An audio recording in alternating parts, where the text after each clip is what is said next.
반도체 검사 장비를 만드는 테크윙 얘기를 뜯어보려고 하는데요. 이 종목을 다루는 글은 거의 다 첫 줄이 똑같습니다. 칩을 검사기에 물려주고 합격 불합격을 나누는 장비, 메모리 테스트 핸들러. 이 시장 세계 1위, 점유율 70%. 회사 IR 자료에 직접 적힌 숫자인데요. 사업 보고서로 확인해 봤습니다. 거기엔 뭐라고 적혀 있을까요? 사업 보고서가 제시한 점유율은 0%입니다. 정확히는 이렇게 써 있습니다. 실질적인 시장 점유율 추정은 불가능하다.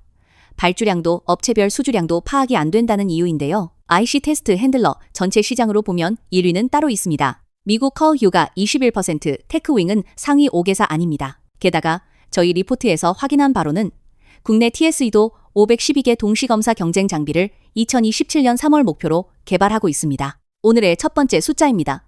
1위는 회사의 말이지 공시된 사실이 아닙니다. 숫자를 이어가기 전에 이 회사가 뭘 하는 회사인지 잠깐 보고 가죠. 테크윙. 2002년 설립, 2011년 코스닥 상장입니다. 만드는 건 반도체 검사 장비인데요. 칩을 검사기에 물려 결과대로 나누는 테스트 핸들러가 본업이고 최근 무게중심은 HBM 검사로 옮겨가 있습니다. 반도체 검사는 보통 웨이퍼를 자르기 전에 한 번, 포장이 끝난 뒤에 한 번 합니다. 이 회사는 그 사이 자른 직후 낱개 검사 자리를 새로 만들었습니다. 그 자리를 맡는 신제품이 큐브 프로버입니다. HBM에 쌓아 올릴 낱개 칩을 미리 걸러내는 검사 장비인데요. 2025년 매출 1,591억. 부품은 외주, 조립만 하다 보니 직원 617명 중 40%가 연구 인력입니다.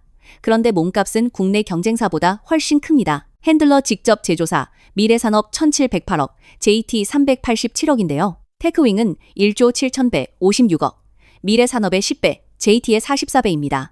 핸들러 사업만으로는 설명 안 되는 값이죠. 이 값이 정당한지 지금부터 하나씩 세봅니다. 이 회사, 장비를 팔아서 돈을 버는 회사겠죠? 2025년 매출에서 검사 장비 비중 36%입니다.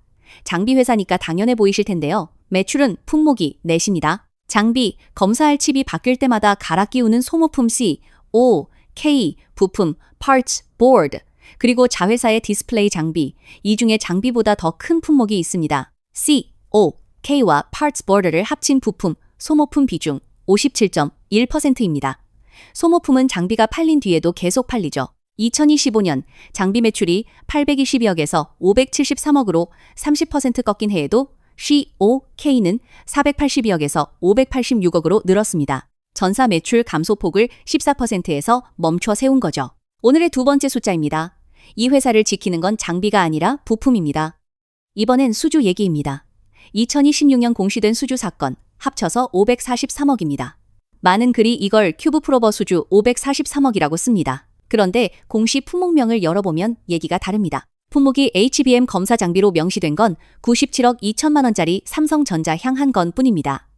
나머지 3건 446억은 마이크론 향인데요. 품목은 반도체 검사 장비입니다. 그런데 마이크론에서는 큐브 프로버가 아직 퀄, 그러니까 양산에 쓰기 전에 거치는 품질 인증 단계를 지나는 중이라 이 3건은 기존 테스트 핸들러로 보는 게 맞습니다. 삼성전자는 HBM사 양산에 적용됐고 SK하이닉스는 3월 퀄 통과, 6월 첫 수주 금액 미공개입니다. 1위 거래처 매출 비중도 2026년 1분기 50.9%까지 올라갔습니다. 구매력이 고객 쪽에 있다는 뜻이죠.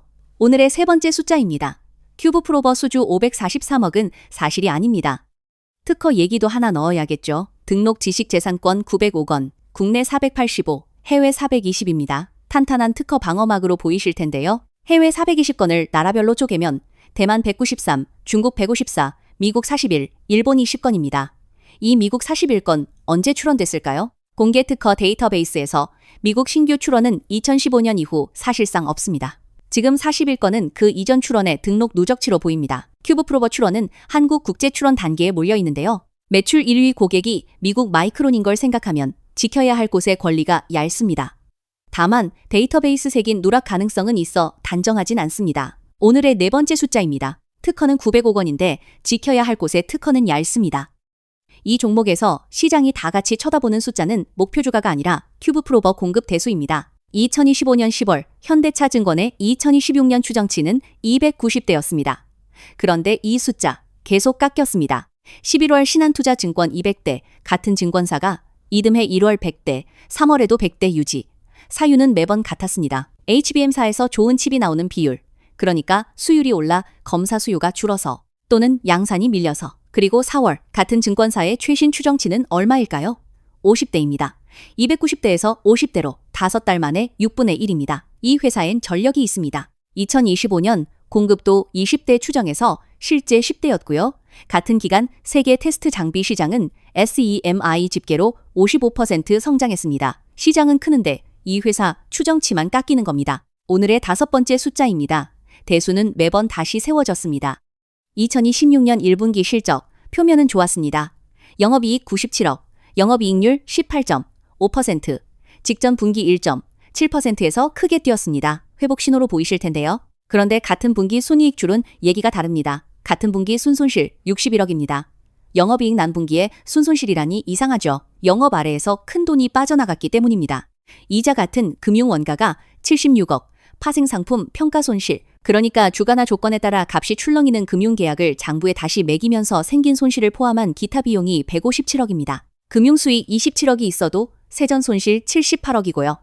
이 파생 쪽 손실은 반복되는 항목입니다. 2024년 순손실 220억의 주원인이었고 최근 3년 중 2년이 순손실이었습니다. 오늘의 6번째 숫자입니다.